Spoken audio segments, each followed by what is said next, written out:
Good morning. I'd like to call to order the November 20th, 2020 California Workforce Pathways Joint Advisory Committee. I'm Ting Sun, chair of this committee. I wanted to thank you for joining us today. Due to the pandemic, today's meeting is being conducted virtually.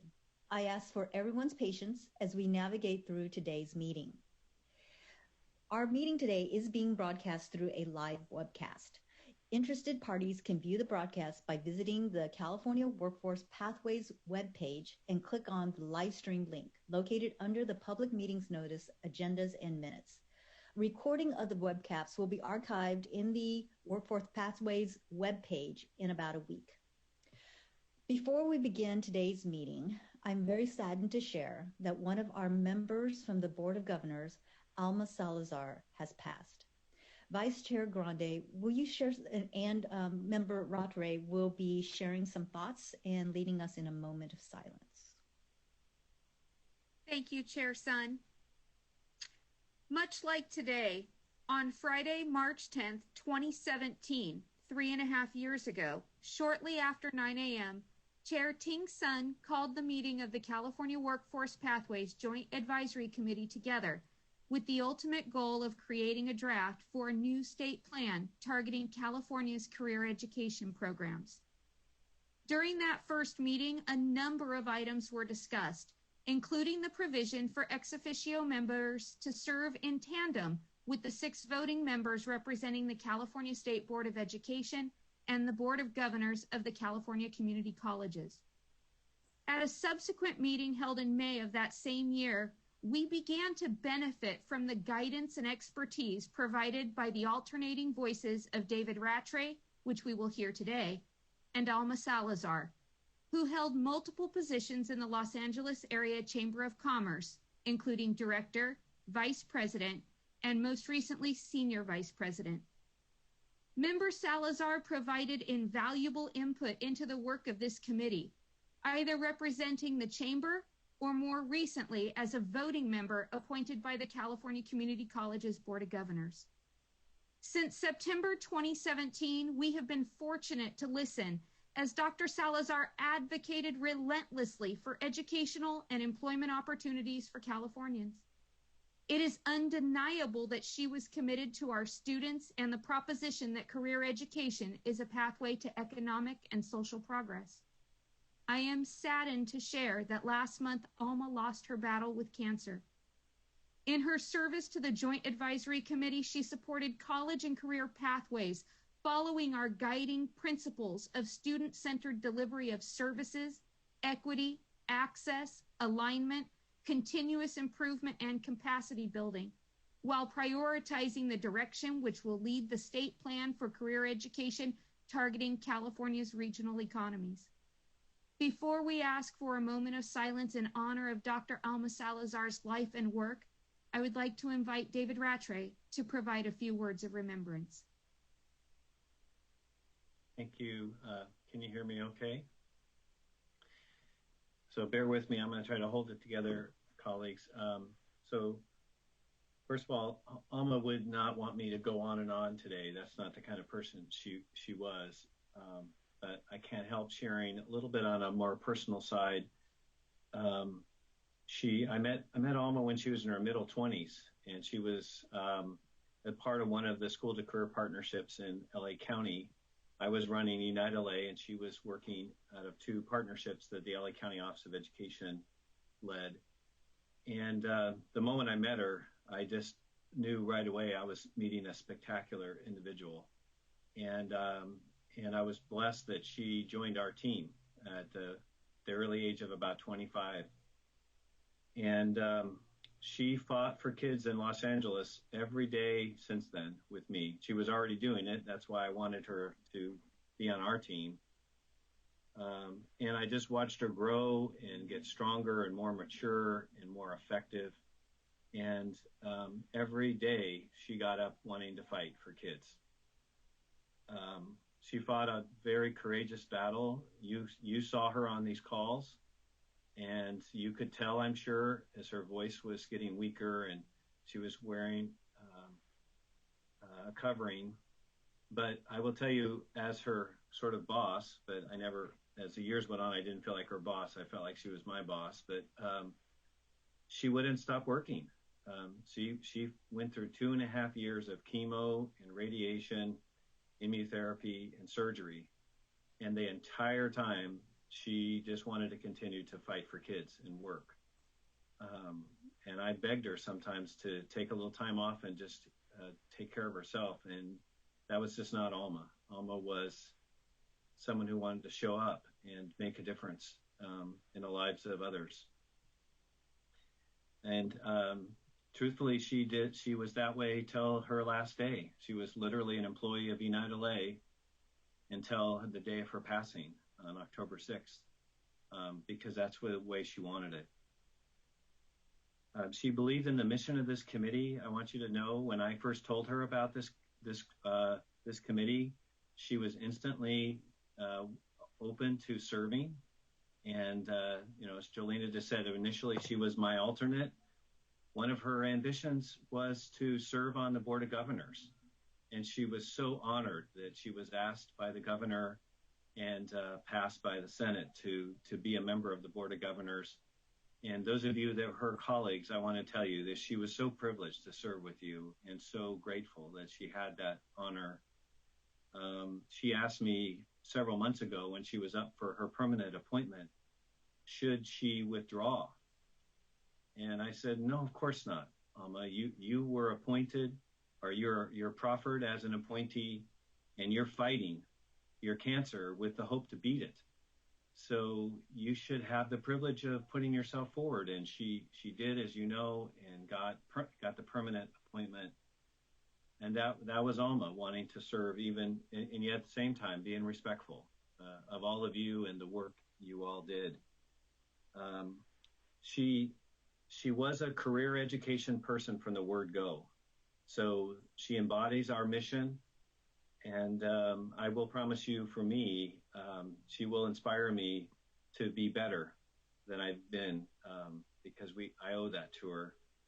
And just know we'll always be on her wings, because she will always, in my heart and my spirit, and I think those of you that got to know her know that she would always be applauding us to be even more courageous and more determined to help more kids, especially kids of color in our state, have a pathway to success. So thank you for letting me share a little bit about Alma. And I appreciate how you all supported our work together, which she was so much a member of, or a part of, and then your reflections today about her life. Thank you. Thank you, David. If everyone would like to join me in a moment of silence in her honor.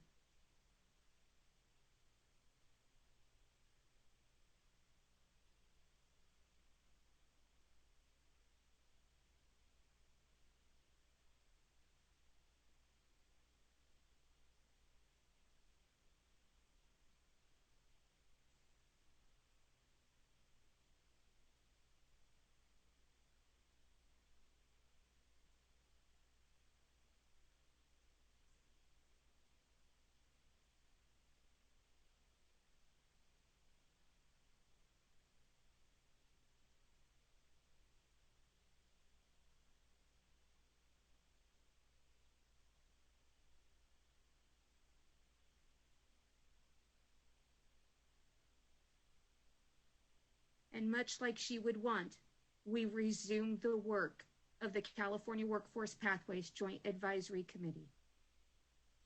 Thank you, Chair Sun. Thank you, Vice Chair Grande and Member Rattray, for your words and thoughts. We will miss Alma's valuable input as well as her friendship. Okay, so I have the following announcements before we begin our agenda for a smooth meeting. Please keep all microphones on mute. All attendance and motions will be taken by roll call. Committee members will use the raise hand feature in Zoom to be recognized for providing a comment or question.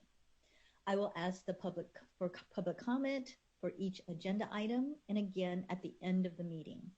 Public comments can be made via Zoom, email, or by phone.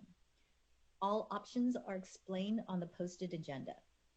Today's agenda focuses on our state initiatives, the CTE Incentive Grant and the K-12 Strong Workforce Program, which specifically on the data metrics. We will have a quorum to continue, and since this is a virtual meeting, staff will take attendance by roll call. Lisa, will you take roll? Yes, thank you. Chair Sun. Here. Vice Chair Grande. Here. Member McKillen. Here. Member Rawlings. Here. Member Rucker. Present. Ex officio member McGuire. Present. And ex officio member Rattray. Here. All members are present. Okay, thank you. Before we move on to our agenda, I will ask Lisa to announce to staff members who are supporting this meeting remotely. Yes, hi. From the California Community College's Chancellor's Office, we have Sheni Weber, Vice Chancellor of the Workforce and Economic Development Division, Sandra Sanchez, Assistant Vice Chancellor, and Jeff Morizik, Dean. From the California Department of Education, we have Kinder Britt, Deputy Superintendent for the Access for All branch, Pradeep Kodamaraju, Division Director for the Career and College Transition Division, Stephanie Pappas, Education Administrator, Michelle McIntosh, Education Administrator, myself, and from the State Board of Education, we have Patricia DeCoste, Deputy Executive Director, and Pam Castleman. Thank you. It's great to see our wonderfully supportive staff here. All right, so we will move on to the first agenda item, approval of the Workforce Pathways Joint Advisory Committee September 25th, 2020 preliminary report of action, our draft minutes. I'd like to seek approval of the draft minutes for our September 25th meeting. Is there a motion? So moved. Second. Okay, moved by Member Rollins, seconded by Vice Chair Grande. Are there any comments from committee members? Questions? Okay, I am seeing none. We'll move on for, sorry.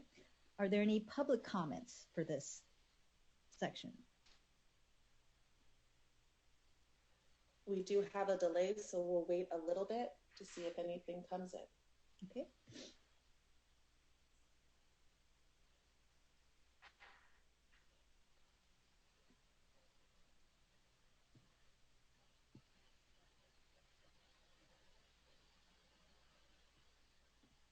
I'm not seeing any public comment. Thank you. Okay, thank you. So seeing none, we'll move on to a roll call vote, sorry. Chair Sun. Aye. Vice Chair Grande. Aye. Member McKillen. Yes. Member Rawlings. Yes. Member Rucker. Yes. Motion passes.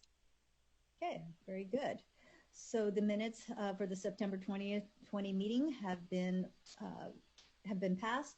The recording of today's broadcast will be available on the Workforce Pathways webpage as well.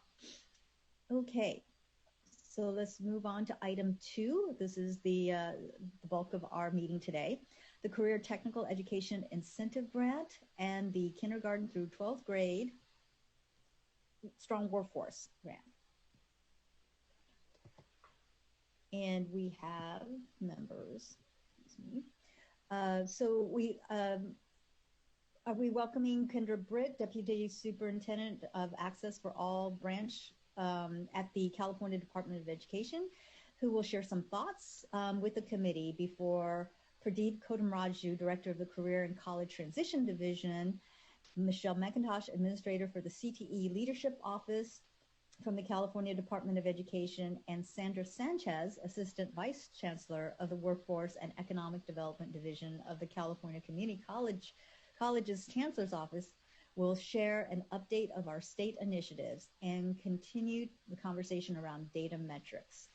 So We are going to also, this will be the bulk of our meeting, as I said. Depending on how long it takes, we may be taking a lunch break in the meeting in the middle. We will see how the time goes.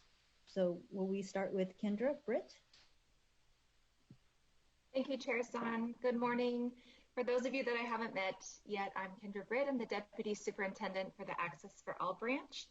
And I'm here today to provide some background on item 2, which includes a variety of topics, including an update on the revision of the program metrics by which the CDE measures success and progress for the Career Technical Education Incentive Grant Program. The data metrics, as you know, are the measuring stick we use to inform new CTIG applicants that their success will be determined by how they implement program funds. Current CTIG applicants applying for a renewal of their grant must demonstrate that they've used these metrics to determine if the programs they fund with CTIG monies are making a difference in the lives of students. The metrics remain the most appropriate way to measure and evaluate program outcomes for both new and renewal applicants. We appreciated the robust conversation about the metrics held at the September CWPJAC meeting. Immediately after that meeting, my team and I really grappled with how to be successful and effective moving forward, with the intent of meeting the needs of the field, the Department of Finance, the State Board of Education, the California Community Colleges, and of course, this committee. We first reached out to our partners at the Department of Finance, who cautioned us to slowly implement any changes to the current metrics. After our conversations with them, we strongly felt that now would not be the time to make changes to the data metrics, when the state could likely be facing budget cuts in the coming months. Given the fiscal climate in our state, it's an operational imperative for us to follow this advice from our partners at Department of Finance if we want to continue funding and operating both CTIG and the K-12 Strong Workforce programs, and we owe that to our students. Therefore, the item that will be presented to you today shortly reflects a phased approach to making changes to the CTIG program metrics. The item emphasizes the need to align the metrics for the CTIG and the K-12 Strong Workforce programs, a necessary first step to any changes we will make to the metrics in the future. Also, in regards to providing an update on the state plan, that will be provided at our January meeting in the new year. There are efforts being made now to determine the best course of action to produce this deliverable, but for the November meeting, there wouldn't have been anything new or substantial to report, so we're going to go ahead and do that in January, and we look forward to providing that update to you then.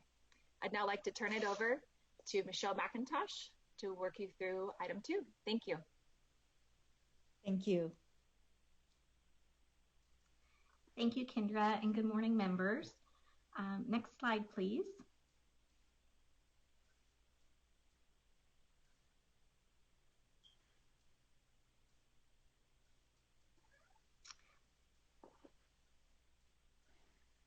So we have an overview of the item. So the overview of item 2, we'll be looking at the 2021 Career Technical Education Incentive Grant, so CTIG. We'll walk you through the application. There will then be the 2021 kindergarten through grade 12 Strong Workforce Program, the K-12 SWP application program. An update regarding the Memorandum of Understanding on the data sharing between the California Department of Education and the California Community Colleges Chancellor's Office. And then finally, recommendations on the 2020 CTIG and K-12 SWP metrics. Next slide, please. CTIG application update. We'll go to the next slide. So applicants were notified regarding the CTIG applications that the item has been moved from the November to the January State Board of Education meeting. Grant award notifications are currently being prepared by CDE staff to be sent out to all grantees upon final approval by the SBE in January. CDE staff is also in the process of preparing for the fiscal year 2021 and 22 application process. Next slide, please. CTIG expenditure reporting. Final expenditure reports for the fiscal years 2016-17 and 2018-19 are due by January 31st, 2021. And we also are working on progress expenditure reports for fiscal year 2017 to 2018 and 2019 to 2020, which are also due by January 31st, 2021. We actually just sent out the expenditure data reporting template and guidance to the field this week. And we will also be providing technical assistance webinars to the field on how to use the reporting template and how to report the expenditures that will be due. So again, we'll have those technical assistance webinars.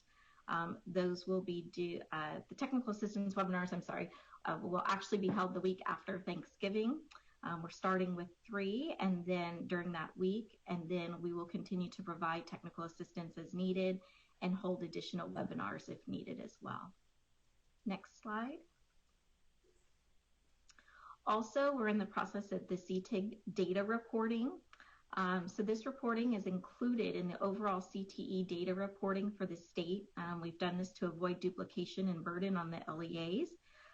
We just sent out yesterday our CTE data collection information to the field, and that included a letter explaining the process. It also included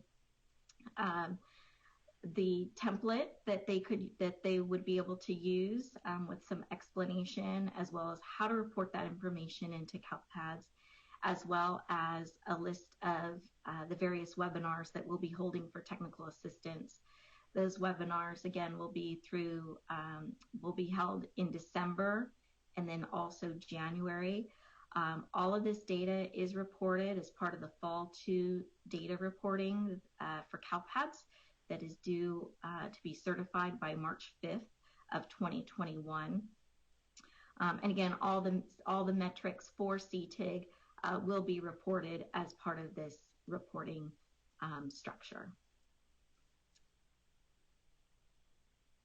And I believe that concludes the presentation on CTIG. So comments or questions? Okay, Vice Chair Grande. Go ahead. Thank you, Chair Sun. I was just wondering if we might be able to go back to the fiscal reporting slide, and if you might be able to clarify for us why the progress reports skip a year and the final reports skip a year, but we're expecting a final report for a year for which the progress report wouldn't have been made yet. Yes, so absolutely. So if we go back 2 slides there, see back one more.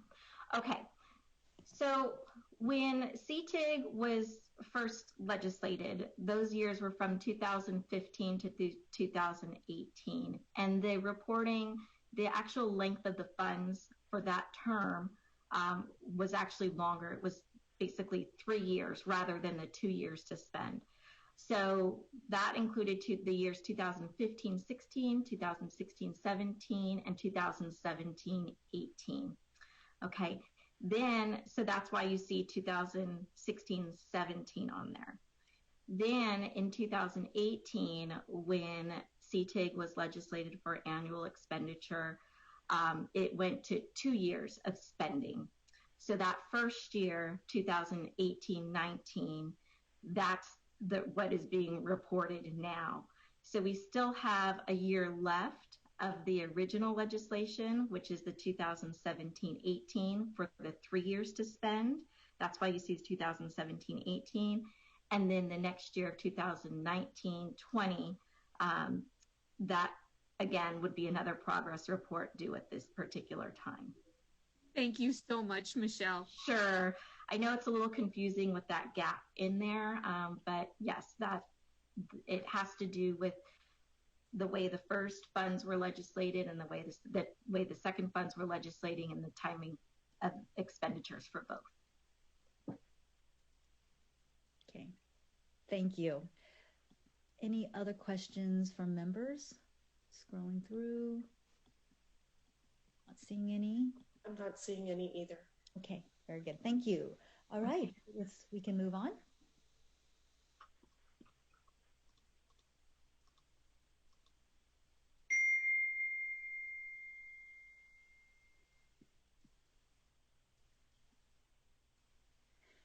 All right, good morning, Chair Sun and members of the board.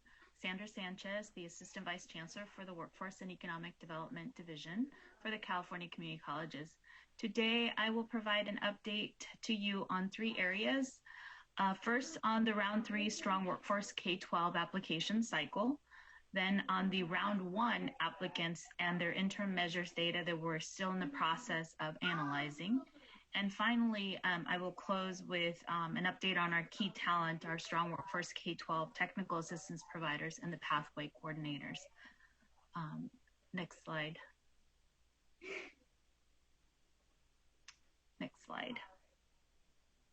So as you may recall from the last time that we met, our application submission window closed October 16th of 2020, and for round 3, we received 304 applicants from across the state. Total awards are still pending.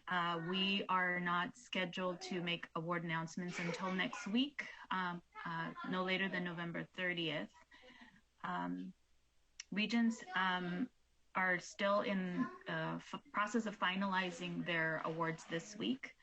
In total, we've received 221,543,000 funding requests, and we intend to award the full 150 million. And the slide here shows you kind of the average, the number of applicants and awards from the last few cycles. Next slide, please. So I wanted to also share with you that in round 3, we found that of the 304 applicants we received, 228 of those applicants were also funded in round 2. And so that is, as we finalize the awards, we'll be able to update you on award amounts as well. So next slide, please.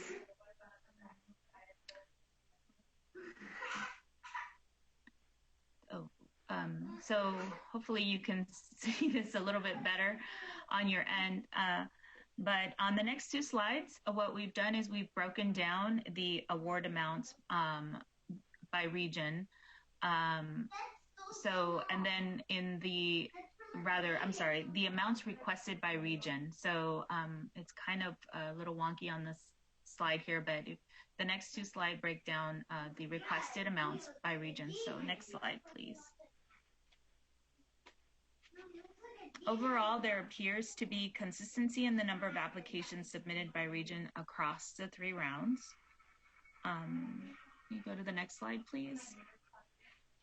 So in summary, all of the application totals by round are here. So round 1, we had 478, round 2, we had 302, and in round 3, we have 304. And it's then the amounts requested have been going down, but obviously we only have 150 million to award. So it's still significantly more than the amount of money we're able to award. So just as a reminder, each of the regional consortium has a K-12 selection committee that is responsible for reviewing all applicants requesting K-12 funds within its region. The selection committee makes all the decisions within its region related to granting, selecting grant recipients and awarding specific funding amounts for each grant. Each regional consortium forms a K-12 selection committee, and it's made up of individuals with expertise in both K-12 and workforce development. Next slide, please. So in the round 3, we had approximately 188 selection committee members that are currently participating in the awards process. About 52% of round 3 selection committee members also served in round 2. And then due to attrition, 48% of round 3 members are new this year. Professionals interested in serving in their region's committee are required to complete an online application developed by the Chancellor's Office, and they are required to upload a resume. The application link was shared by each regional consortium, and the window to apply was July 7th through August 21st. The Chancellor's Office provided regional consortiums and K-14 TAP standard training materials, agendas, calibration tools, and Strong Workforce K-12 resources and agenda with a minimum content to be covered during the training sessions. All selection committees receive training on the intent of Strong Workforce K-12 legislation, their regional priorities, scoring, calibrating of applicants, and the importance of remaining impartial during the process. Next slide.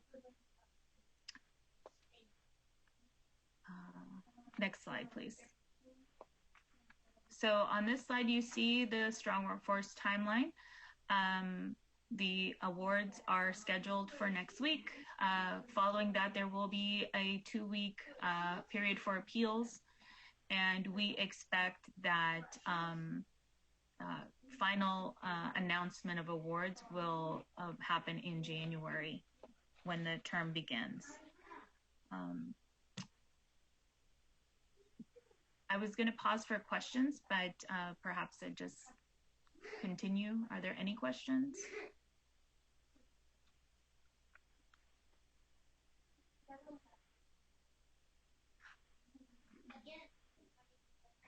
Member Rucker has her hand up. Sorry, I was on mute. Member Rucker? Thank you. Sandra, first of all, thank you very much for doing this report. And I held this question.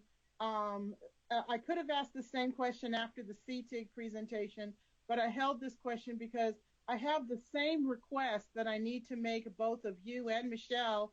I make this request every year, and it has gone unaddressed every year since I've been making this request. So first of all, I appreciate the detail that you have added in the slideshow explaining the overlap on the number of repeat applicants for round 1, 2, and 3. And I appreciate the timeline where you are showing where the preliminary awards will be announced and so on. What I keep asking for and still have not received is we would like to see a review and a list of who the awardees are. And in giving that report, we would, we spent a great deal of time as a panel creating this matrix of metrics. And we have yet to see a report that evaluates or gives us information about the awardees, both in the CTIG program and in the Strong Workforce program, based on data from the matrix of metrics. So as you are looking at these preliminary awards and preparing for our next meeting, can you please come back to us with a report from the, based on data that is collectible for you right now from that matrix of metrics? And I'm going to repeat this request to Michelle concerning the CTIG program. I have met with department staff. We have looked at what a preliminary report could contain. That was over a year ago, and we still have not received the report.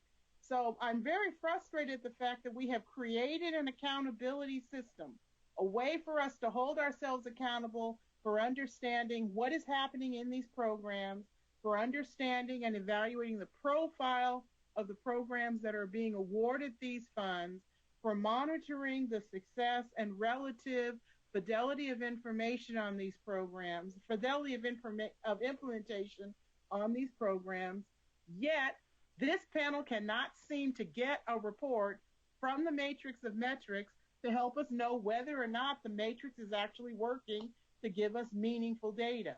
So I'm hoping in being more assertive and more aggressive in saying, I'm not just asking, I'm actually demanding this report for the next meeting. I'm hoping that gets somebody's attention so that you do not dare schedule another meeting and another agenda and not prepare that report.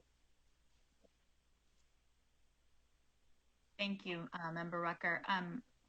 I will, as you will see as I continue the presentation, I have some preliminary data about our round 1, and it would be helpful if there are things that you would like us to capture that we can add and enhance the report that we do in January. So I have given that to Michelle.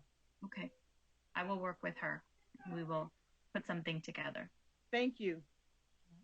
Thank you. I just wanted to follow up on Member Rucker's comments. I think, you know, what we've been wanting to see as a committee is some cohesiveness and coherence between the two programs. So even information about how many of our LEAs applied for both the K-12 and the Strong Workforce, the CTIG, I'm sorry, the K-12 Strong Workforce and the CTIG grants, where they might overlap. I know I believe you presented some information on that from last year, but this is information you probably have right now. And so what we still seem to have is a report for CDE with CTIG and a report for K-12 from Community College Chancellor's Office.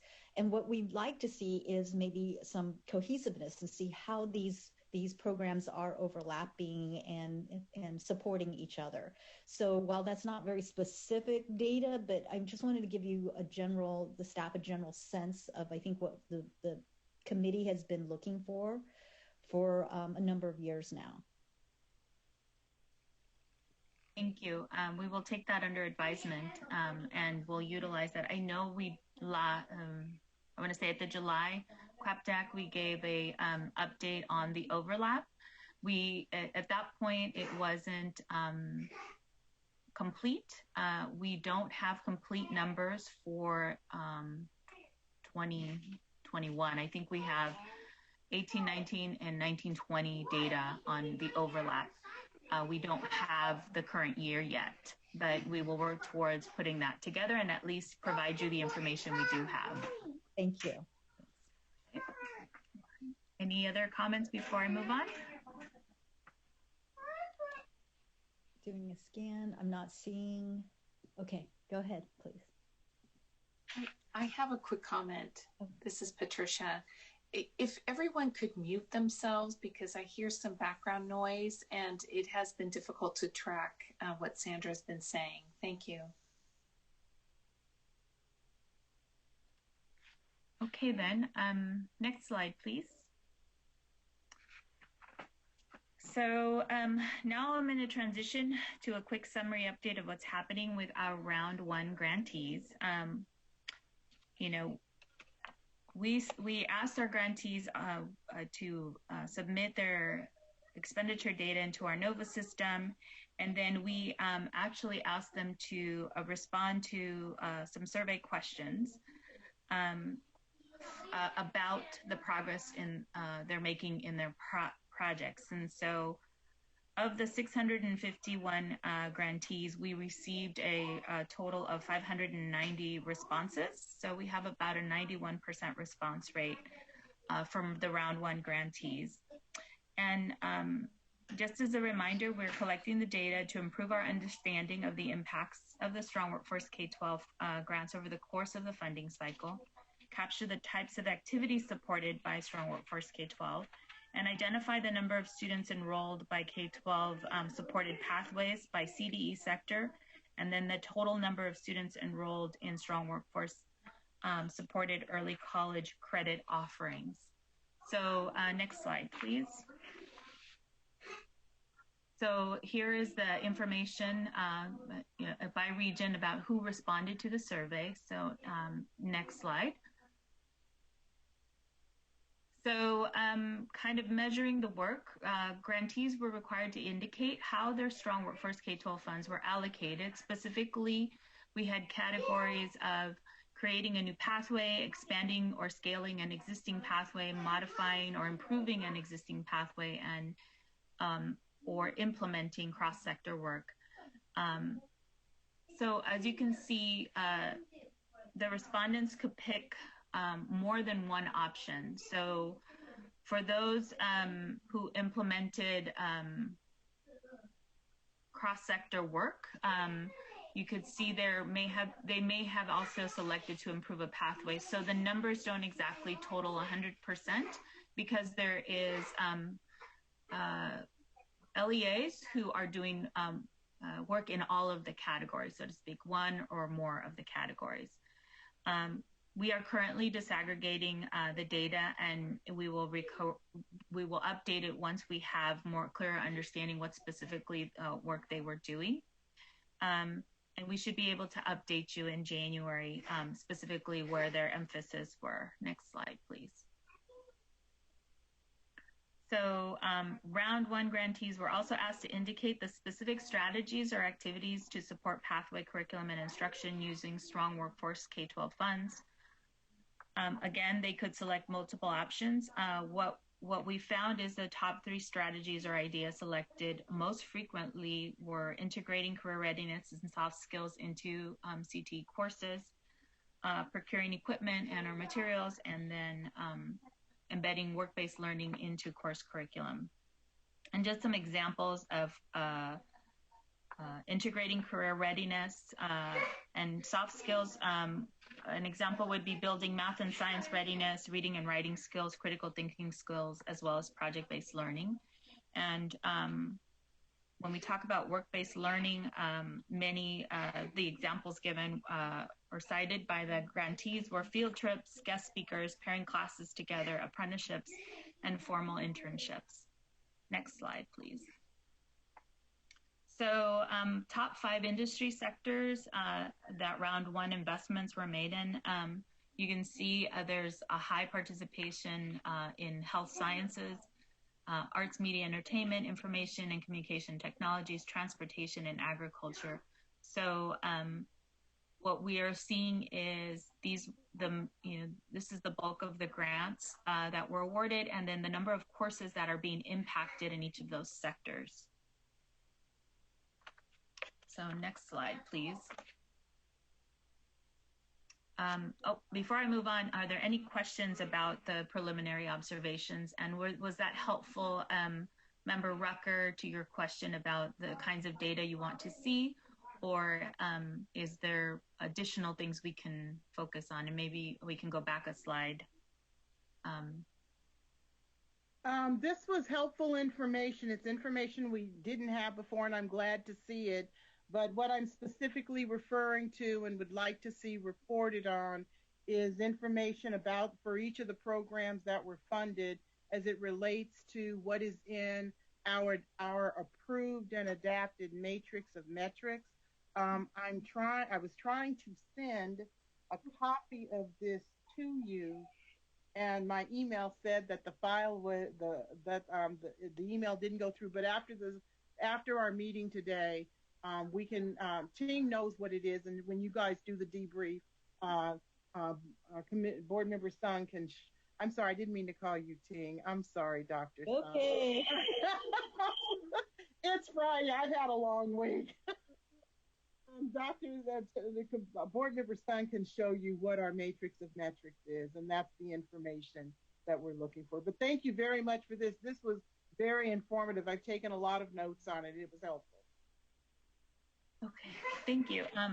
If there are no other comments, I'll move on to the final piece.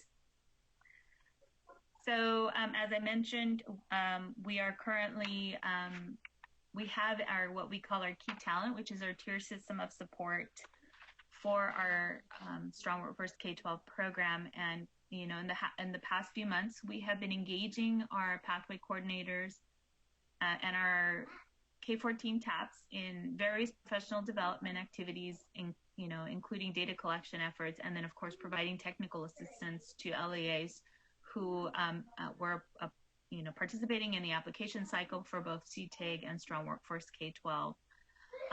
They participated in various bidders conferences, webinars, and we currently have quite a few professional development things planned for them. So next slide, please. This is a list of our K-14 TAPs by region. What I want to note is that you can see there are 2 in the Bay Area. The additional technical assistance providers, actually an investment being made by that region from their Strong Workforce regular dollars to support this effort in the Bay Area. So the legislation requires that we have 8, and we actually have 9 because of the commitment from the Bay Area to allocate funds, local funds, to support this effort. Next slide, please. And the same is true for the Bay Area for pathway coordinators. So here's a breakdown of where we're at in terms of hiring. We've, in a number of cases, we've hired people and then we've had turnover already. So the numbers are fluctuating. We are very close to 100%. And when we are done, we will be won over again because the Bay Area has also invested in hiring an additional pathway coordinator to support their efforts in the Bay Area. And the next slide gives the total. So you can see how many are allocated and then the numbers hired. And so we're close to 100%, but we're not there yet. So next slide. And finally, this slide gives you kind of a general overview of the activities that have been taking place of staff development for the key talent. It is not the most recent. As of this week, we've added 2 additional trainings in partnership with Michelle at CDE about the CTAG program. Specifically on December 1st, we will be providing training about the CTAG program to all of the technical assistance providers so that they have a greater understanding of how to serve CTAG grant recipients. And then on December 15th, where we'll also be covering with the key talent the data collection requirements for CDE and the CTAG grant, in addition to the trainings that you see here on the slide. So there's a lot of activities planned through March of next year. So we are, as you can see, trying to make sure there's a common understanding of the things that are important to this work around the role of business and industry, work-based learning, building pathways, and then understanding data collection requirements, of course, and then general technical assistance to the field. So that concludes my presentation. Are there any final questions?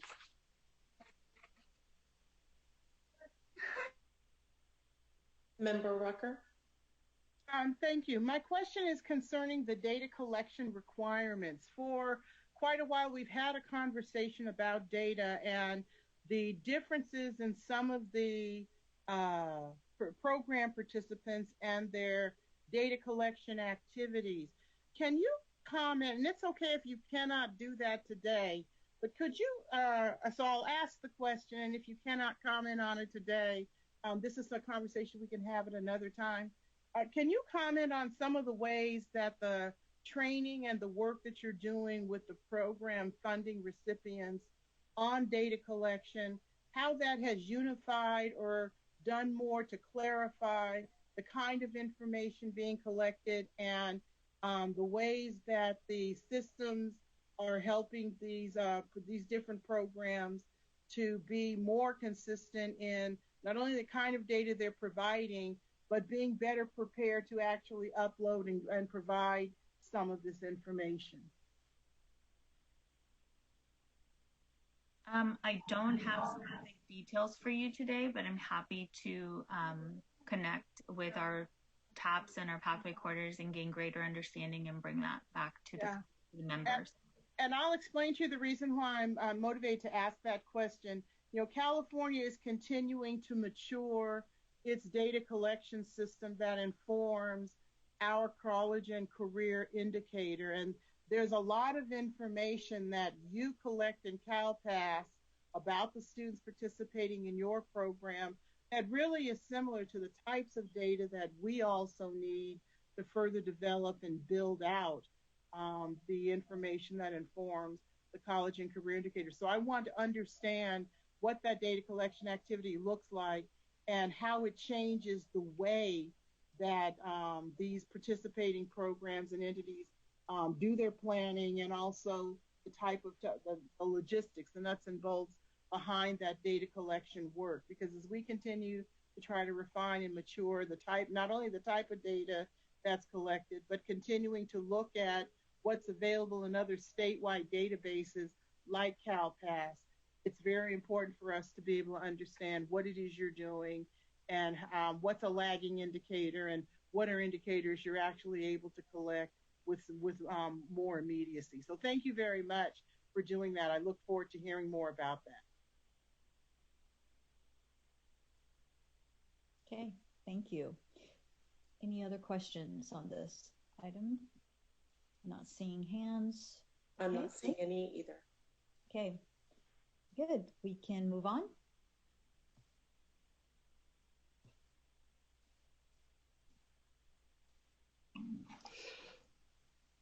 Good morning. I'm Pradeep Kotamarju, Director of the Korean College Transition Division. I'm going to provide information on two subparts of this agenda item. One is the MOU between the CDE and the Chancellor's Office regarding the particularly related to the K-12 Strong Workforce Program, and then talk about the K-12 Strong Workforce and the CTIG metrics, and move forward to our proposal for a phased approach, as Kendra talked about in her remarks. So this is a graph that you saw last time, but I think there's, as many of you know, there's been a lot of discussion going on the California's cradle to career system, and the conversations that Member Rucker raised right now, and the interest in data in general, and using that across different agencies and across different programs will be, at least in theory, be facilitated by the establishment of this cradle to career system. When that happens, I know that the CDE is integrally involved in this, as is the Chancellor's Office, and we will keep you abreast about developments about this cradle to career system as it moves forward. But what we are actually looking for in the MOU has related to the two programs that we've been discussing this morning in this agenda item. And in some sense, we are setting out the MOU, but if the cradle to career system unfolds the way I think the intent is, there may be other things that we would need to address, but MOUs will become minimized in some sense because we do have the cradle to career system as we move forward. Next slide, please. So since the last meeting, we've been having discussion not only within the department, within CDE, between the program office, my division, and the data offices, particularly AMARD, which is the Accountability Office, and the EDMD, which is essentially CalPADS, and we've been having several discussions about that, and trying to to make more uniform the collection of CTE data, and trying to, as Michelle talked earlier about, trying to minimize the burden for LEAs when they report into CalPAD. So what we are actually trying to collect is CTE data, and not necessarily data that is referred to that relates to each specific program.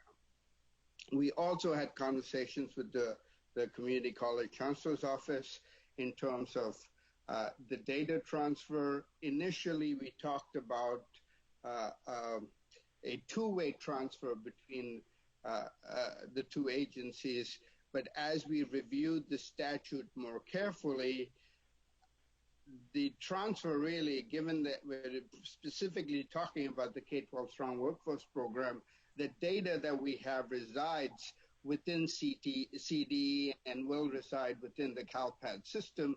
So the idea was essentially to make this more efficient, we will sort of, through this MOU, transfer the data to the Chancellor's Office for them to meet the intent of the K-12 Strong Workforce data, so sort of enhance what Sandra presented a few minutes earlier.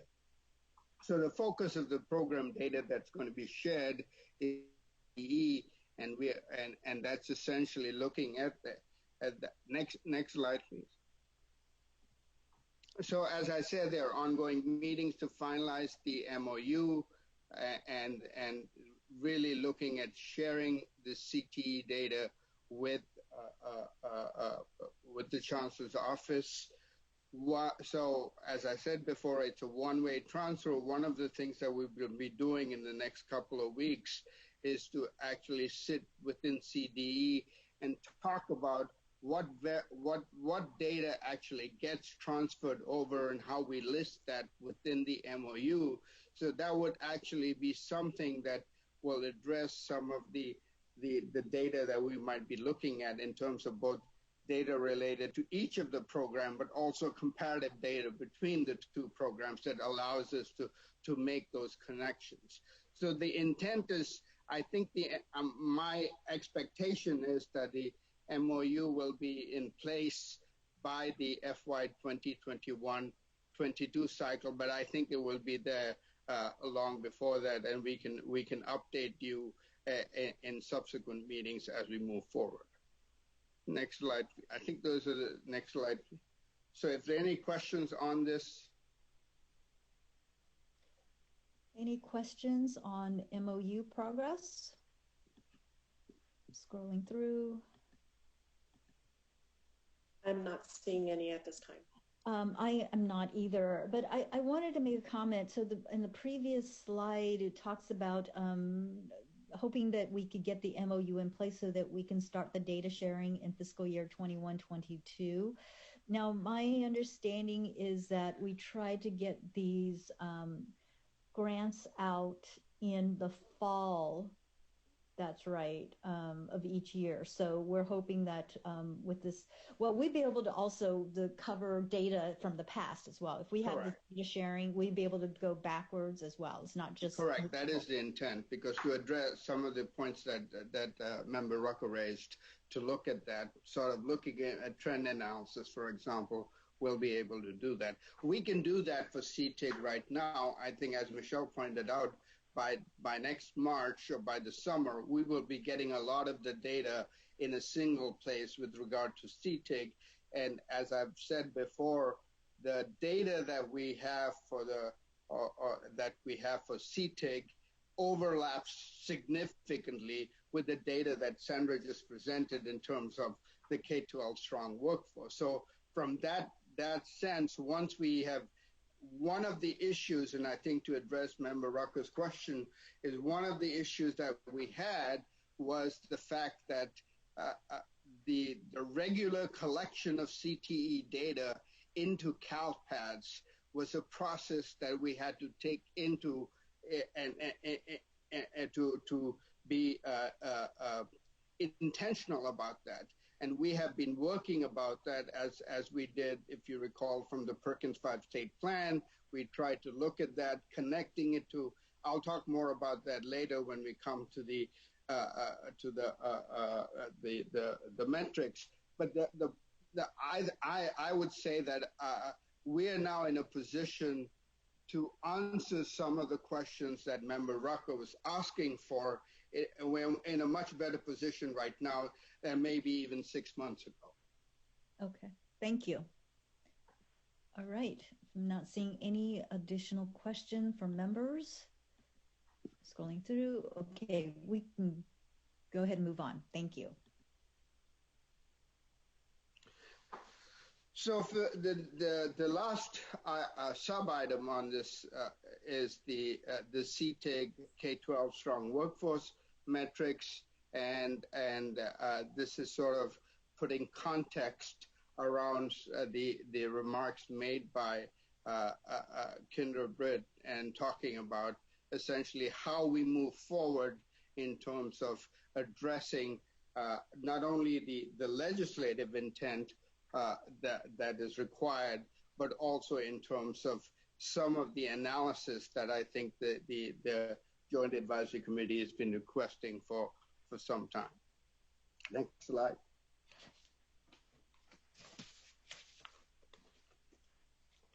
So as Kendra said before, we after the September 25th meeting, we had a level setting meeting within a CDE, and also had a conversation with the Department of Finance. But what I'll do is over the next few slides talk about that level setting that we did, and then talk about the phased approach to possible changes in the legislation, and then providing a rationale for that phased approach, and give you a timeline in terms of how that will operate.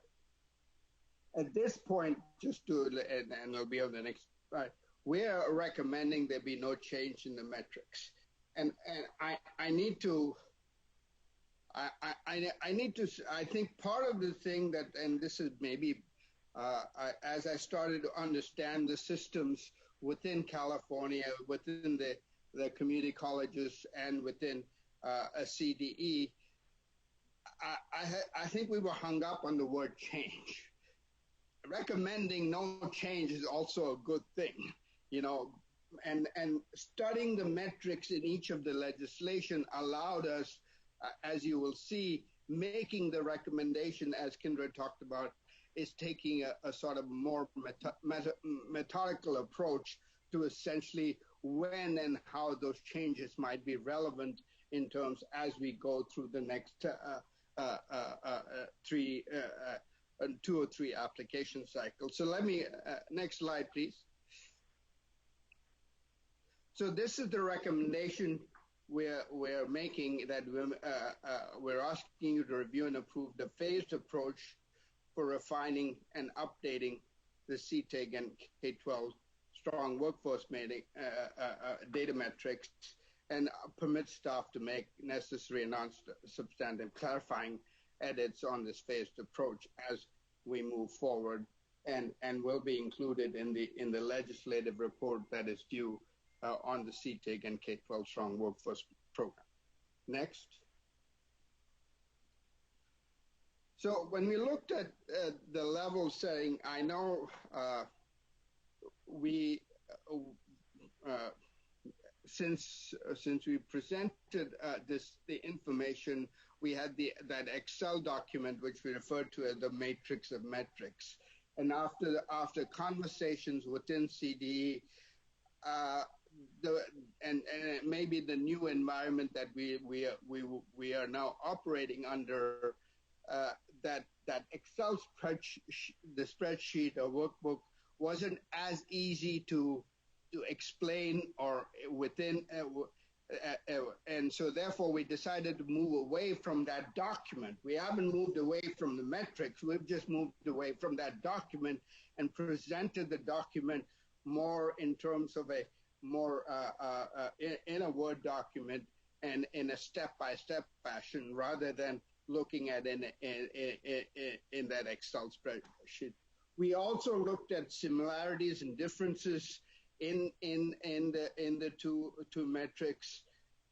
We then approached the Department of Finance regarding those metrics and how we should approach the legislative requirement and any changes that might ensue. And we're also we are currently examining some of the underlying data challenges and opportunities to work towards resolution. And I think even from the last meeting that we had, we've made substantial progress with our data divisions within CDE to collect that information. I can say that right now what we have is that we have a more uniform process, and we have a more forward-looking process in terms of collecting that data. Next slide, please. So looking at that, the basic assumptions that we have is, as Member Rucker pointed out last time in her meeting, we wanted to make sure that we were going back to first principles and ensured adherence to the legislative intent, and looked at both of the statutes. We also considered the student population of interest, and CTIG talks about grade 7 and 8, and we need to take that into consideration as well. But by and large, the student population of interest overlaps between the two, and also looking at examining the crossover, which is among potential CTIG and K-12 strong workforce grantees. Just to we do have that information now, not only in terms of CTIG, the overlap between the two, we all the overlap of those grantees with the federal program, the federal Perkins program. Next slide, please. As I said, we took into consideration existing state and federal accountability processes and procedures. I think the one source that we looked at quite extensively is the California Accountability Dashboard, and we also looked at the federal requirements under the Perkins legislation. One of the things that we wanted to do, we need to emphasize that while we can compare these programs, CTIG and K-12 strong workforce, the comparison will be at an LEA level. We cannot compare it at a student level because certain LEAs actually have both programs, and we could not, the data system is not robust enough for it to attribute the fact that a change in performance of a particular student is due to a particular program. So we can make LEA program-to-program comparison at the LEA level. At the student level, it's not feasible given the way the data is collected. Next slide, please. So the phased approach that when we consider this phased approach, we took into account three things.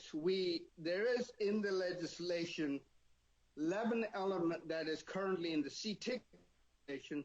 We have the 11 elements, and there has been discussion about replacing those with the 12 essential elements. And as a result, and when we had the conversation with the Department of Finance, we thought that the go-slow approach would be to try and get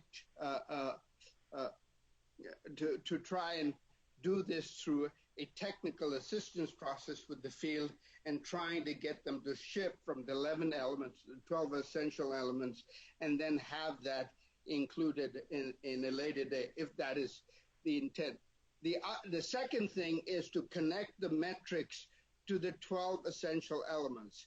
Right now, when you look at the 12 essential elements and you look at the metrics, you can't say that metrics A can be attributed to one or more of these essential elements. So we need to do some work about aligning that.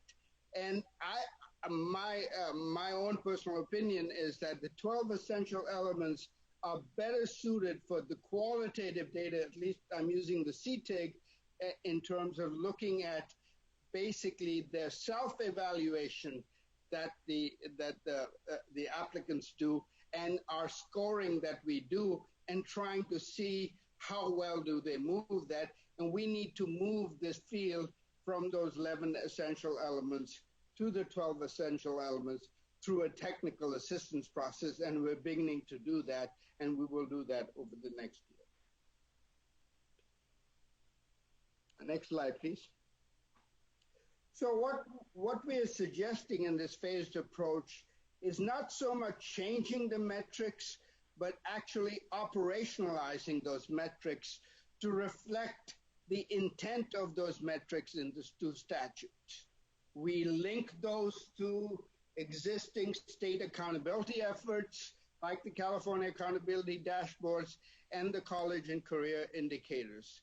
There are some in the metrics that we already have information about, and some, as I think as Member Rucker was pointing out earlier, some of them are being developed. The career side of the CCI is being developed as we go through, and so we have to align that, as you will see in the timeline. And so we developed a timeline related to CTE data collection process and how it relates to these,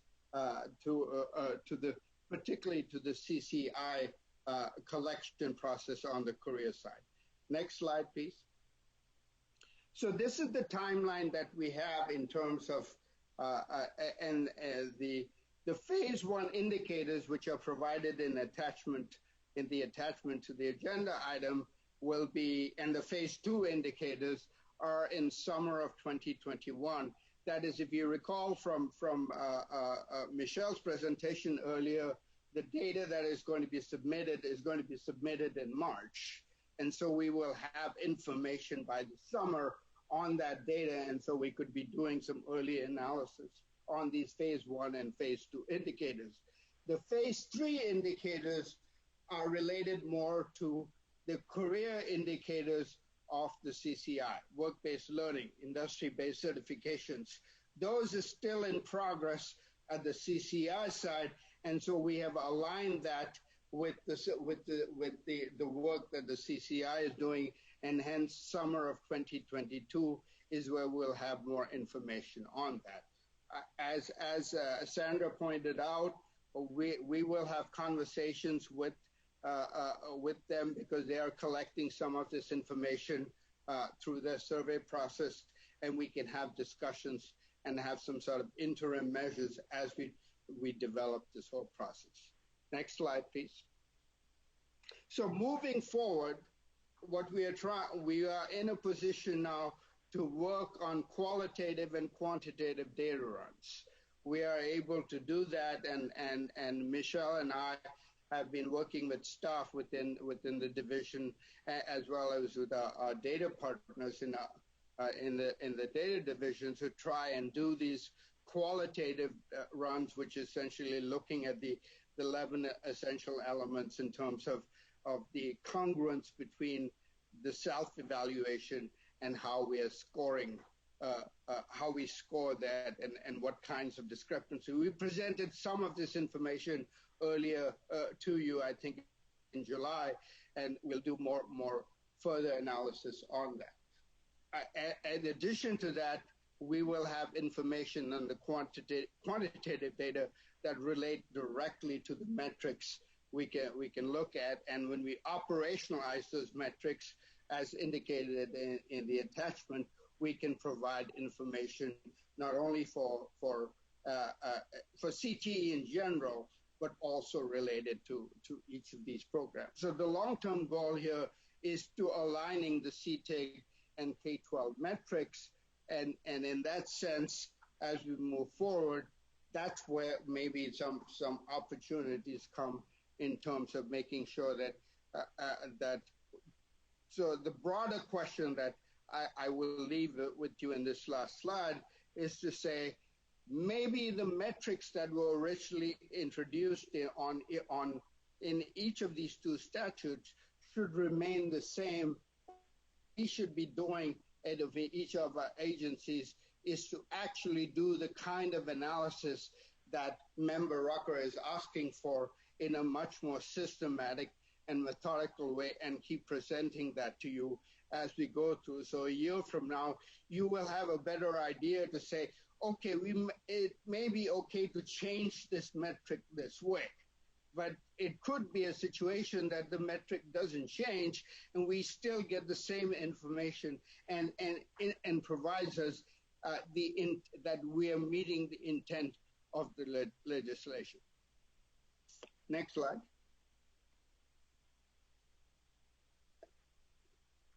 So the recommendation we're putting forward to you for review and approval is a phased approach for refining and updating of the CTIG and K-12 strong workforce data metrics, and permitting staff to make any necessary non-substantive clarifying edits to this phased approach. Next slide. So questions, comments? So comments, questions from members? Scrolling through. Member Rucker. Thank you. And then I have Member Rawlings as well. So, Dr. Kodamaraji, first of all, I want to thank you for the very detailed overview you've done on the data work and the activities for the data analysis that you and your department team have been working on. I know that data has been a difficult discussion for this panel, and it's been probably one of the overarching concerns we've had almost from the inception of the work we started on. And we've had multiple funding cycles, as well as multiple applications, both at the state and federal level. And we have been, and there are multiple programs that are continuing to operate.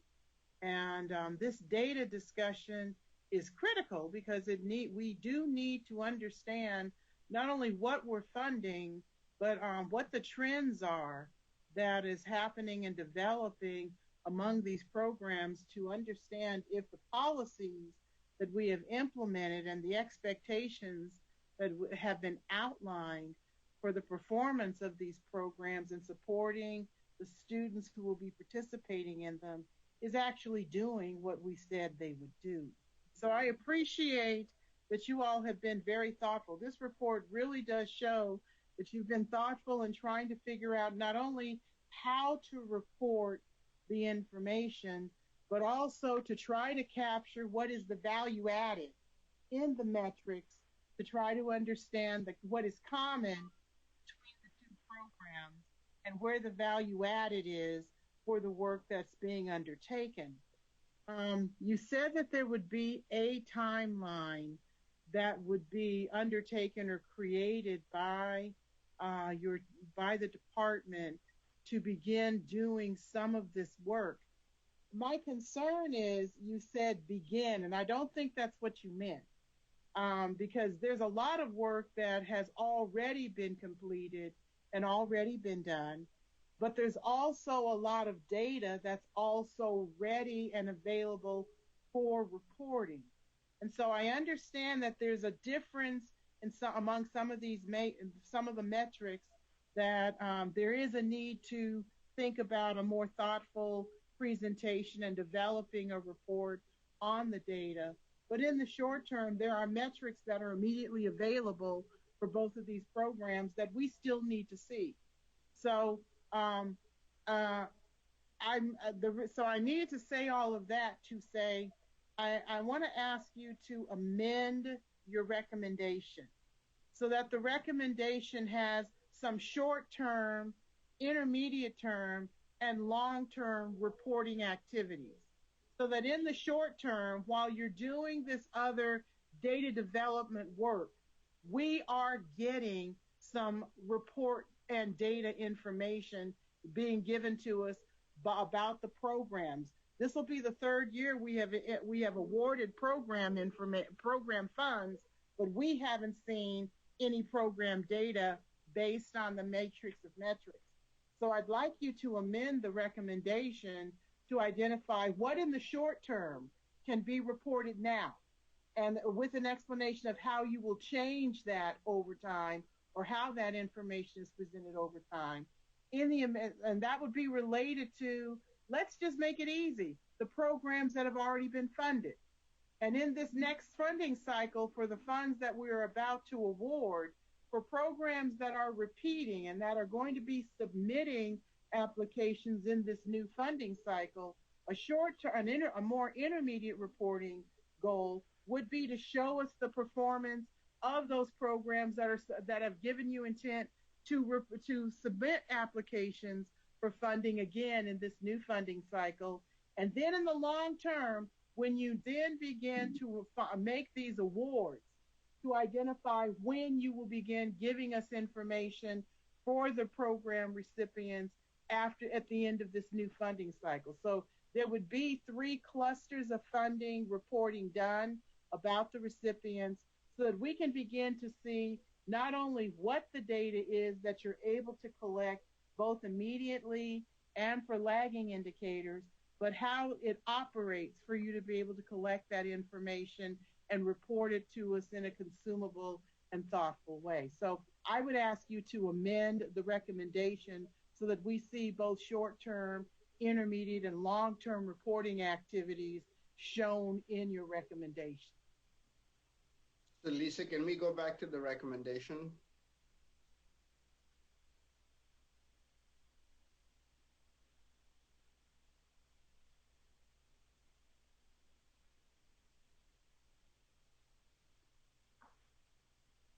So would we amend that first bullet to say a phased approach for refining and updating immediate, intermediate, and long-term CTIG, refining, updating, and reporting? Maybe refining, updating, and reporting immediate, interim, or intermediate and long-term CTIG and K-12 strong workforce data metrics. Would that work, Member Rucker? That's a good start, because then my next question would be, so when would you be, because I've been making this request for information reporting on this data for quite some time and haven't gotten it, when would we see that very first short-term report? Well, yeah, so what I will suggest is that we add another bullet, perhaps after between the two that are on the screen, and with that, some language around the short, intermediate, and long-term reporting, and maybe even a little bit more specifics as to what would be in short, what would be in intermediate, and what would be in long-term. So I don't know if staff is able to do that, maybe work a little bit with the wording, but let's think a little bit about this. And in the meantime, I'm going to go on to Member Rawlings, had his hand up, and then we can work on that recommendation. All right. Thank you. Thank you. Dr. Kotamaju, I was looking back at slide number 39, the second bullet there. You alluded to our limitation of being able to collect some types of data, and that the data performance differences would be reported at the LEA level, not at a student level.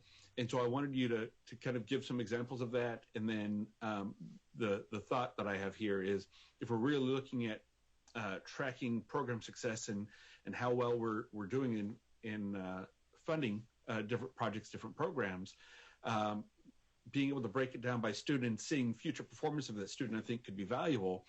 So is this something that is fixable? Does it need to be fixed, or are we okay with the LEAs just reporting out that programmatic data without having it follow the student necessarily? And if it would be a challenge, would the cradle to career data system help fix some of that? So what so let me sort of preface this by saying is that when we are looking, because as I think is the discussion at hand, is if we are trying to compare how well students did if they were funded under CTIG. I'm using it as an example, and how well did they do if they're funded under K-12 strong workforce. We cannot attribute a student to a particular program because it's the LEA that applies for that. And some LEAs apply for all of them, so you can't quite say that one specific one was responsible for that student's performance improvement. So that was the point I was making, where you can have that. But we do have information that we can provide at the student level at a disaggregated level. So we do have different sets of students that we can compare across the two programs, across racial and ethnicity. So we could do that in terms, but to say categorically that students X performance improved because they were funded by CTIG is something that we cannot say right now, because we can't attribute that student to a particular program. And maybe I don't know, to answer your question on the cradle to career, I don't know whether that's because they're right now talking about the sharing of data across the systems, and that's the discussion that they're having. So it hasn't been as nuanced as you're trying to, as we're discussing right now. It's great. That's helpful because mainly what I was thinking is if we're not being held back by the data system, that we will be able to track a student who might be taking part of a certain CTE program at a particular high school that then goes on and follows an educational pathway moving forward, that we can look retrospectively on that student's performance and see that, hey, students who took this CTE program at this particular school or at that district are able to perform better in this certain career pathway or degree pathway. I think that could be helpful for us in the future. So I think that depending on how robust the underlying data structure and input into the cradle of career, we could answer that. And we could, through the MOU, answer that. We're trying to actually separate out, and that's why I was trying to say, we are trying to say we have to meet a certain legislative intent in terms of sharing this data. But over and beyond that, we can do the kind of analytics that you're suggesting once we have several years of data. Because if you're looking at someone that comes into the 9th grade and then goes into completes at least a 2-year, we're talking about a 6-year data cohort, if you want to look at that and trying to analyze that through. And we don't have that 6-year in some sense right now. I'm sure we can sit with our partners at the Chancellor's office and find some interim ways of doing that as we move forward. That's wonderful. Thank you. Right. Vice Chair Grande. Thank you very much. I hope I'm not going to break up too much on this, so I'll say it quickly. On one of the previous slides, it mentions that there was going to be a collection of qualitative and quantitative data, and I was just wondering if we could get an idea as to what type of qualitative data we might be seeing. The qualitative data I was referring specifically, if you recall in the CTIG application, one of the things that applicants have to do is to self-evaluate themselves on these 11 elements. Right now it's 11 elements, but it could be in the future, could be the 12 essential elements. So they evaluate themselves on that. And then we go and score based on those 11 elements as well. And so an LEA might think they're doing extremely well in a certain element, but when we score, we find that's not the case. So we can find out where the divergence is the most, and then will tell us something about where we can provide either general or specified technical assistance as we move forward to that. Because if we see that across all of the applicants, then there's certainly an issue of either not understanding what that element was about, or to see, in fact, they were sort of overestimating that. And so that's what I was referring to as qualitative data. The quantitative data is essentially the data that we collect in CalPADS. Thank you. Ex officio member McGuire. Thank you. I have one question about the disaggregated data that you mentioned previously. Can you direct me to or send me what questions we do ask as far as the student participants? For example, when we talk about socioeconomic status, do we ask questions about being former foster youth or free lunch eligible or anything of that nature? So we all have all that information because under the federal programs, both ESSA as well as the Carl Perkins program, we have to provide that information to the U.S. Department of Education on the disaggregated level. So it does include, so in fact, they're identical. The ESSA disaggregation is identical to that's under Carl Perkins.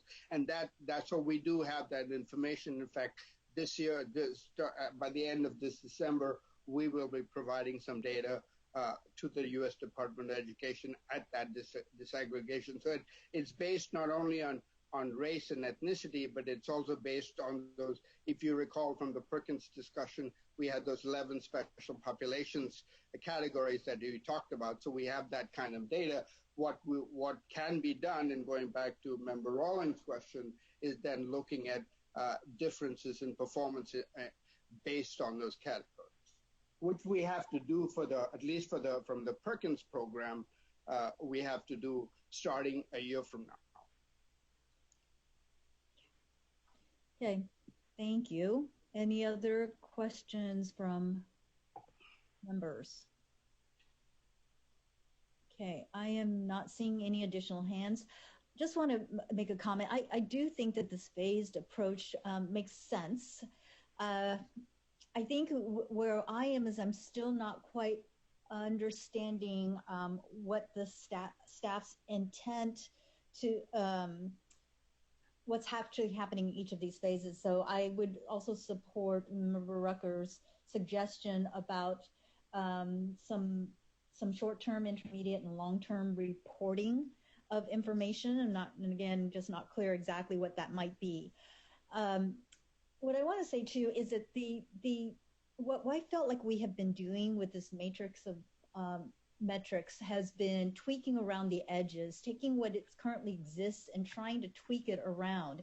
And I really think that what we want to do is, I don't know if it's calling blowing up the box, but basically reframing what we really need as far as information and data when it comes to our 12 elements. So I want to just make sure that we're putting the 12 elements first and looking at, well, what is the information that makes sense to us to show us that we are actually, or these programs are meeting those elements. And it might mean that it is data that we don't currently collect. It may be very different data that we're currently collect, or it may be looking at data we're currently collecting, but in a different way. So I think this does make sense, and it will take a lot of thought. But at the same time, I want us to make sure that we are taking on momentum and making progress on that. So if there's any other questions, but those are my comments. I also wanted to say that at this point in time, we can go ahead and take public comments. And I note that we were going to take a from 12 to 12:30 a lunch, and then come back with public comments. But if members are okay with us just moving forward, I think we might be able to finish public comments and then finish this agenda item, and then we might be able to just end the meeting sooner. So Chair Son, I would like to make sort of a personal remark, and I don't know whether it's before or after public comments. It regards, and I will say this is Lisa Reimer's last Joint Advisory Committee. She is moving on to a different position. So I just wanted to thank, and as members and all of us, we should thank her for all the work that she's done. So I just want to say that. Thank you. Yeah, we did not realize that. Thank you, Lisa, for everything you've done. Absolutely. Okay. Well, I saw some nodding of heads that we just move forward with public comment. So let's go ahead and do that. Lisa. Yeah, so far I have 3. The first one came in through email yesterday. It is from Leanne Pattison, a Special Projects Manager for the Colton Redlands Yucaipa Regional Occupational Program. Please address the awarding and distribution of K-12 Strong Workforce Program funding to provide access and benefit of CTE dollars to all students across the state. Currently, each region determines how to distribute the funds, which makes the funding allocations very inconsistent throughout the state. For example, one region might fund multiple applications to one LEA, and another region may allow only one funded application per LEA. Please consider a funding solution that would create more equity among students throughout the state and support regional workforce plans. One possible solution would be to apply a formula similar to that used for awarding CTIC funds. An application would still be required and a minimum score would be necessary to be funded. Another idea is to have regions identify specific priority projects or industry gaps and have LEAs write specifically to those needs based on dollars available and capacity to serve. Thank you for your consideration. And then I have 2 through chat. The first one, my name is Linda Granger, Superintendent of Eden Area ROP and Coastal Region Coordinator for CAROCP. I am seeking to understand how and why changes are made to the SWP application that don't appear to be in statute. I am concerned that the changes to this year's application may have the unintended consequence of creating additional barriers to apply. For example, this year the financial match requirement was modified from being limited to funds spent on CTE generally to funds spent on the specific CTE pathway. If you are trying to use SWP funds as seed money to expand CTE in emerging markets, this pathway-specific match makes it more difficult to do so. Also, the allowable indirect rate was changed from an LEA state-approved rate to a cap of 4%. For some LEAs, if the cap on the indirect is less than the state-approved rate, they must find the funds to make up the difference before they can apply for the grant. I am hoping future applications will align more directly with the statute and that the rationale for any future changes to the application will clearly be explained to the field. Thank you. And then we have one more. This is from Clinton Maxwell from Mendocino County Office of Education. He's a career and college specialist. And this question is about K-12 SWP funding and how the college system is administering funds as a partner with K-12 LEAs. The round 1 through 3 are showing less LEAs applying and more funds going to the same LEAs. How will regional chairs be held accountable to how they encourage LEAs to apply? And that is all I have. I don't have anyone on the phone. Okay. Thank you very much, Lisa. You're welcome. Okay, so next, our next then item will be to approve the motion. And if we could put that slide up again, that would be great.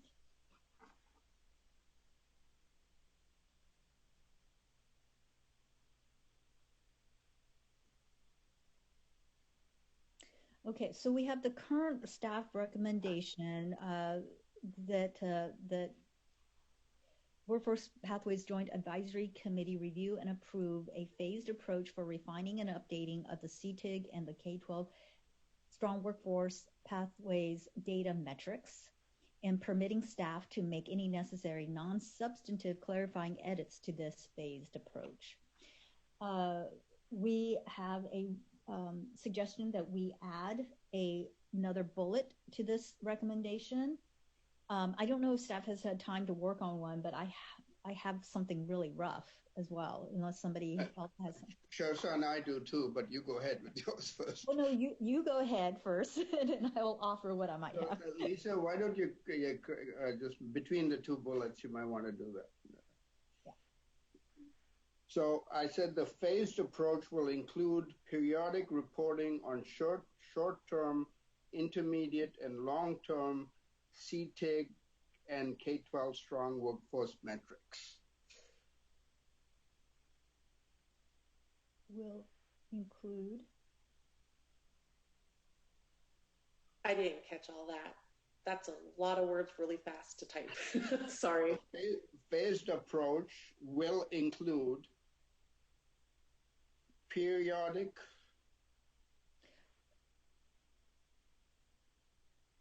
reporting on short-term, intermediate, and long-term CTIG and K-12 strong workforce metrics.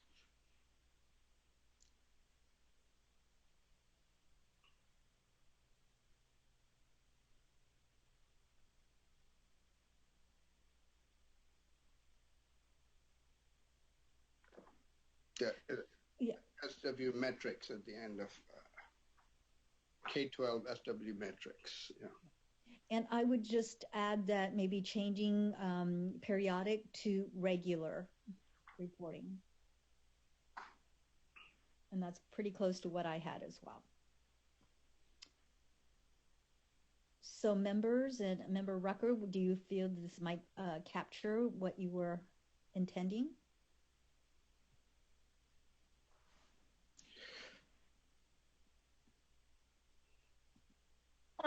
Yeah, that does begin to go down that road. What I think that with the addition of that second bullet, and again because our institutional memories won't be clear, I'd like you to consider differentiating what can be reported in the short term from what will take more planning. So something to this. So add staff will. So permitting in the bullet that says permitting staff to make necessary non-substantive clarifying edits to this phased approach. Either adding to that bullet or inserting a bullet before that saying staff should identify which metrics can be reported in the short term and which will require additional preparation or work as it relates to this recommendation. Does that make sense? Because I really would like for us to see a short-term report, especially since we're entering another funding timeline, and we're about to award funds preliminarily for the first round of the Strong Workforce. I see no reason why there can't be a short-term report for the new recipients. So, Member Rucker, could that actually, just so that it's cleaner, could we have that as a separate bullet? Sure. Yeah, okay. Yep. That's what I would suggest. I'm curious why that last bullet, permitting staff to make necessary non-substantive clarifying edits to this phased approach, because this is just an outline of an approach. So what would you need to make changes? Do you see that you would need to make changes? That is usually standard language that is put in there just so that if there is some, and maybe it's just grammatical or something like that, that's why it's, and so I as someone that's been longer here may have a better answer. On the third bullet, could you please add beginning with the current funding cycle after short term? Staff should identify which metrics can be reported in the short term, beginning with the current funding cycle. So, for example, since we're about to identify those preliminary grant recipients for the Strong Workforce Program, we would like to see a short-term report on them. Okay. Okay, so that would work. Okay, very good. Do you want a timeline for that, Member Rucker? Well, Dr. Kodamaraju spoke to a timeline that they have, so I'm assuming with approving this recommendation, when we come back for our next meeting next year, that we'll see that timeline with a projection of when we'll see that first short-term report. Since the recipients are being announced for Strong Workforce this month, when he comes back with that timeline at our next meeting next year, that should actually define those things. Yeah. Yeah, and if we would like, we could add the word timeline to the second bullet. The phased approach will include a timeline and regular reporting.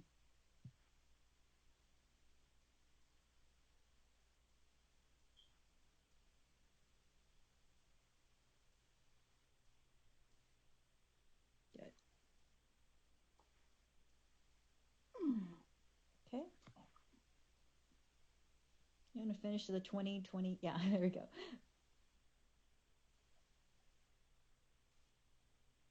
Okay, so let's take a look at this. So I'm going to just repeat the recommendation. We're being asked to review and approve a phased approach for refining and updating of the CTIG and the K-12 Strong Workforce data metrics. The phased approach will include a timeline and regular reporting on short-term, intermediate, and long-term CTIG and K-12 Strong Workforce metrics. Staff should identify which metrics can be reported in the short term, beginning with the current funding cycle, and which metrics will require more development in the future. And then we also are permitting staff to make any necessary non-substantive clarifying edits to this approach.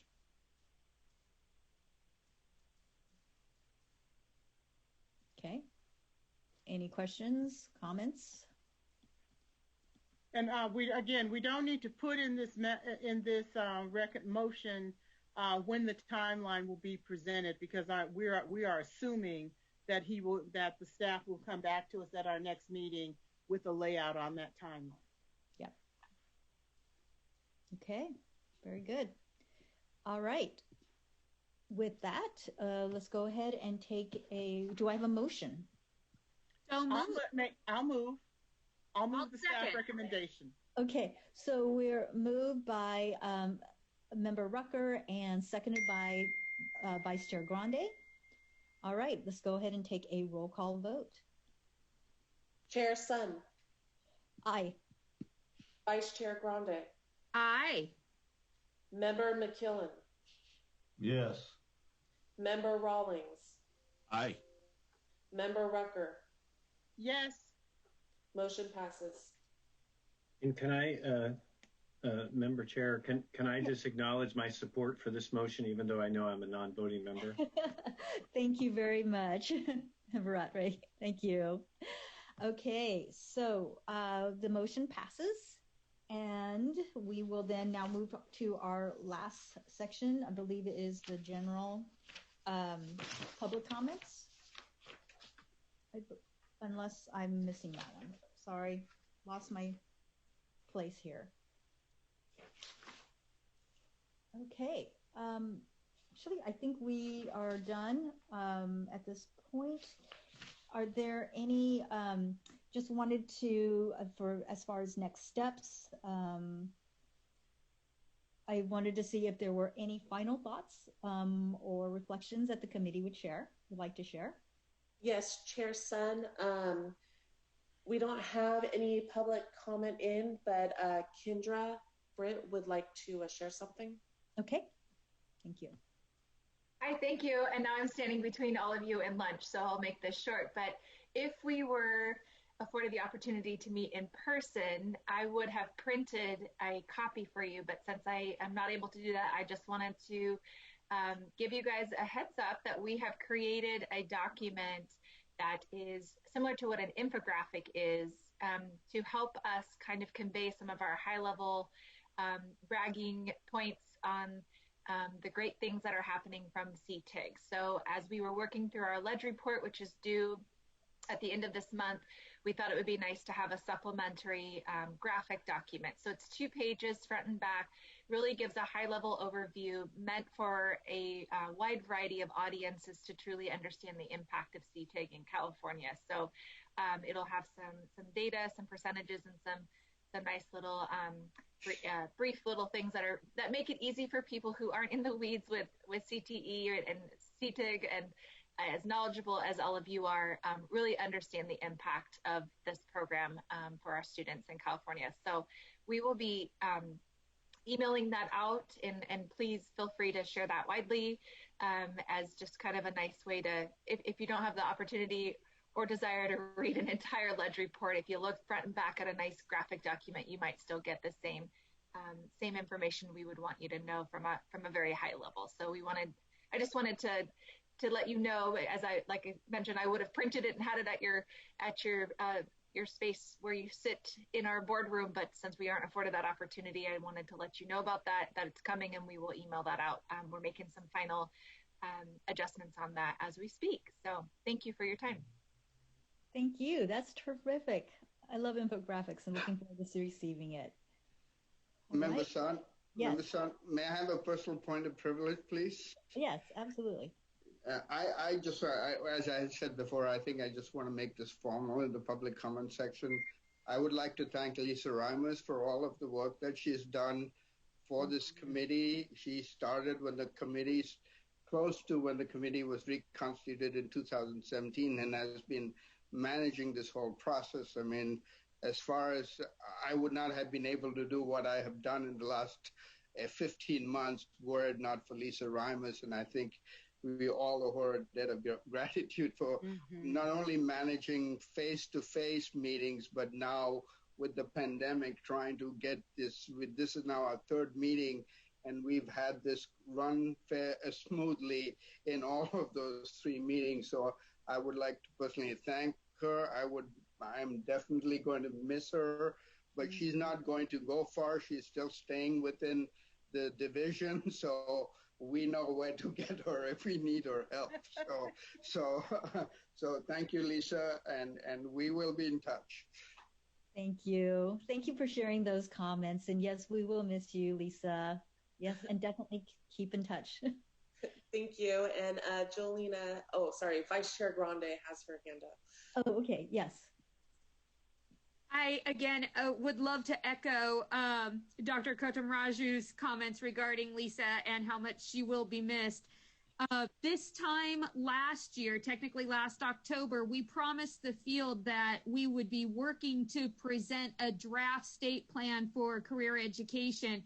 And although Lisa will not be here when it's finally unveiled, and Dr. Salazar has endeavored to work on it as well, and she won't see it come to completion, I would really like for us to remember both of them and their contributions when we do end up seeing the draft state plan.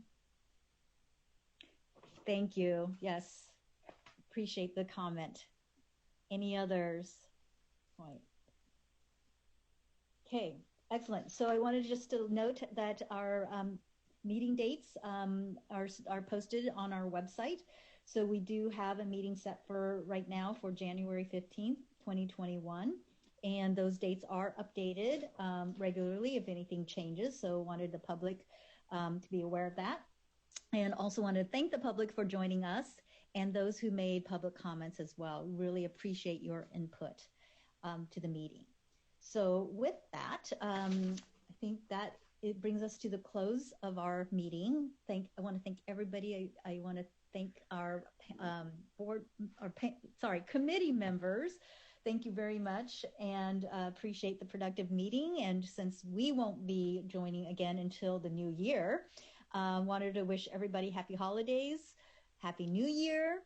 And with the new year, we're also changing the gavel. So we will have another chair from the Board of Governors for the new year. So we'll see you guys, and thank you very much. And so we will adjourn the meeting.